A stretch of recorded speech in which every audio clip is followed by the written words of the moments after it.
Écoutez, enfants du village et de la ville, approchez-vous du feu, que votre cœur se réchauffe comme la braise. Ce que je vais vous raconter est l'histoire d'un foyer né de l'amour, grandi dans l'épreuve et nourri par la sagesse. C'est l'histoire de Banza et Kalenga et de leurs enfants, dans le pays où le soleil embrasse la terre et où le baobab écoute les prières des justes. Il était une fois, dans un village paisible, niché entre collines et savanes, un homme nommé Banza, forgeron respecté, et une jeune femme douce et sage, Kalenga, fille d'un vieux guérisseur. Leur amour était pur, patient, comme le veut la tradition. La famille de Banza offrit la dot, des chèvres, des tissus tissés à la main et des calebasses d'huile parfumée. Après le mariage coutumier, célébré au rythme des tam-tams, ils unirent aussi leurs âmes devant Dieu dans une petite chapelle en argile. De leur union naquit une maison pleine de vie, d'odeurs de manioc chaud et de rires d'enfants. Ils eurent 3 enfants, Mbouyi, l'aîné silencieux et réfléchi, Tchia, la fille rebelle et vive, et le petit dernier, Lomami, fragile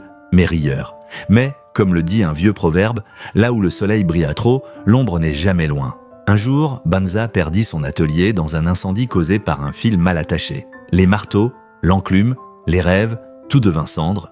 Kalenga, elle, avec courage, se leva avant l'aube pour vendre des beignets au marché. Son rire réchauffait même ceux qui n'avaient rien à acheter. Mbouyi brillait à l'école, mais on se moquait de lui, vêtements usés, chaussures trouées. Un jour, il rentra, les yeux rougis, le dos courbé. Kalenga l'enlaça et dit « Mon fils, ce qui est pauvre en tissu peut être riche en sagesse. Tu es fait pour les hauteurs. » Tchia, elle, rêvait de danser.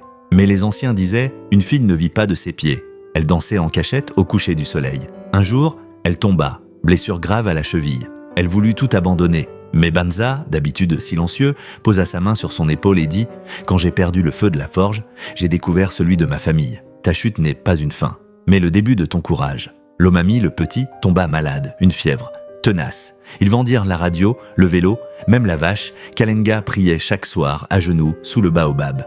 Mbouyi quitta l'école pour cultiver le champ. Tchia dansait pour faire rire son petit frère. Les saisons passèrent, et la chance, lentement, revint. Une ONG reconstruisit l'atelier de Banza. Kalenga lança une petite entreprise de savon. Tchia gagna un concours de danse à béquilles. Mbouyi reçut une bourse pour l'université. Et Lomami guérit. Un soir, toute la famille s'assit sous le vieux baobab. Le feu crépitait, les grillons chantaient. Kalenga prit la main de Banza. « Nous avons traversé le feu, l'eau et l'ombre, mais regarde-nous, plus unis que jamais. » Banza répondit, les yeux vers les étoiles. « Là où les racines sont profondes, même la tempête ne déracine pas l'amour. » Et Kalenga ajouta « C'est en se serrant les coudes qu'on traverse les rivières les plus larges. » Les étoiles, ce soir-là, semblaient cligner pour applaudir. Dans la vie, les épreuves frapperont à toutes les portes. Mais seules les familles unies, patientes et pleines de sagesse, les franchiront sans se briser. Le vrai trésor d'un foyer ne se compte pas en pièces d'or, mais en actes de bonté, en mains tendues et en cœur solidaire.